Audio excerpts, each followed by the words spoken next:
So I always tell guys, BJJ after 40 starts before 40. Like you set the tone at like 30, 33, that's where you start creating that path for yourself. It's not like, you don't want to do it like I did, which was like, wake up one day when I'm like 42 and go, holy shit, man, like I'm not in good shape right now. I'm still trying to do jujitsu, but I'm not in good shape. I'm kind of a little overweight, and have like this, this moment of like, it's either, inspiration or desperation. Like I need to either like do something to get shit or get off the pot. Like, why am I even doing this anymore? Like if this is going to be the path, like it's got to be something that's going to be sustainable for sure. And it's definitely like, it's a balancing act, but good balance is always a little left and a little right. It's never this. That's not really balance, right? Balance takes a little bit of both.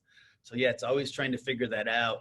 And I think, as you move through your 30s and me now into a whole new decade now, I'm in my 50s now, like, I guess I should change the name to BJJ After 50. I just turned 51 last month.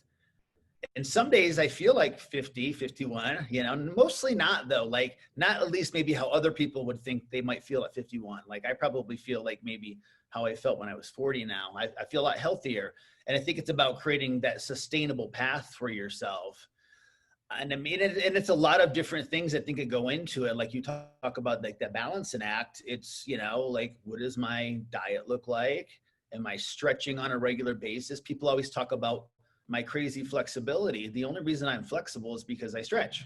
There's no secret to it. Like I was not born I was born flexible, but I was never flexible. Like as a young martial artist, when I was doing Taekwondo, dude, I could never do like the splits and stuff like that. I could kick high because I had long legs, but I wasn't like a very flexible person. And I definitely never stretched a whole lot. And I don't think most people that practice jujitsu really stretch. I think people talk about it a lot and they have little fantasies about stretching, but they don't actually really stretch. I stretch more than I roll. Like I literally way more stretch than I roll, because I realize that if I'm going to roll, I have to be like really flexible. And I try to hold myself to, like when I'm going to train, like I'm going to make sure I'm warmed up the right way. I'm going to make sure I'm loose and I'm ready to roll. I don't ever become a slave to my ego or someone else's ego. If I don't ever like, someone's like, hey man, want to roll? And I'm like cold and I'm just standing there and I don't go, yeah, man, sure. I used to do that shit.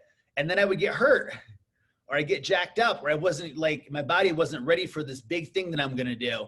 Versus nowadays, I hold myself accountable to like, okay, do I want to roll? Yeah. Give me like a few minutes to warm up and get my body loose, especially like if someone else is like all hot and heavy, right? Like they're all like, hey man, they just got done rolling. They're like, hey, you want to roll right now? And they're like, they're just all kind of jacked up and ready to go. And you're like, what? Oh, roll.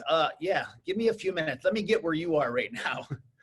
Cause you can't count on them getting, especially if they're like, maybe not a black belt, you can't count on them like going to your level right now. You gotta like, they're gonna maybe be a little while. So I need to make sure that I'm ready for that. And I'm also not gonna ever put that pressure on myself that I need to roll with every single person all the time. I don't think that's sustainable as an academy owner. Like you can't like roll, your obligation isn't to roll with every student in every class.